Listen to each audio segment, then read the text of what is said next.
Buongiorno, alla rassegna stampa di TG Plus dalla pagina di Treviso. Andiamo a vedere la tribuna dedica al delitto di Conegliano. Il titolo incastrato dall'ex amante: mi offrì soldi per i sicari. Pesanti accuse a Lorenzon da un'ex amica, voleva far uccidere Margherita già nel 2017. Blitz dalla Spagna, dei due killer, mandato di cattura internazionale. E vediamo nella fotonotizia Gloria e il fine vita con il farmaco dell'ULSS 2. Fatto storico, Treviso apre così una nuova era nel suicidio assistito.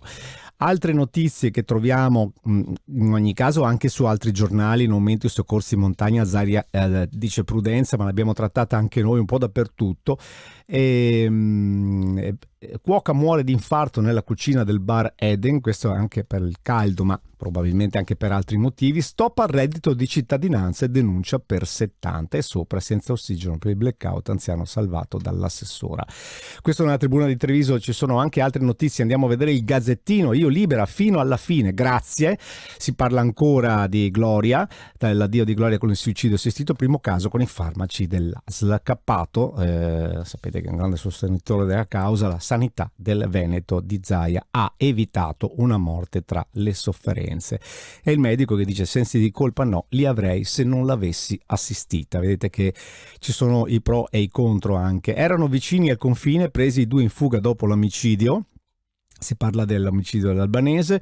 E allerta meteo a nord-est, si teme ancora grandine. È inquietante questa foto dell'aereo bucato. Gli esami di riparazione tornano a settembre.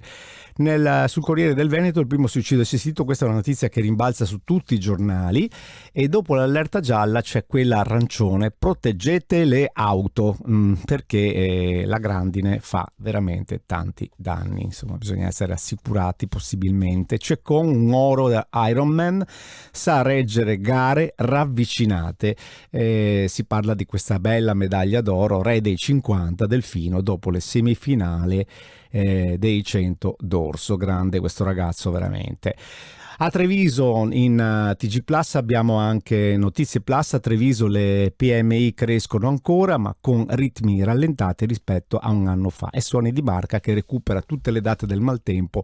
Chi va al festival trevigiano, vedete un Paolo Belli che doveva essere ieri sera, sarà spostato per esempio a domenica.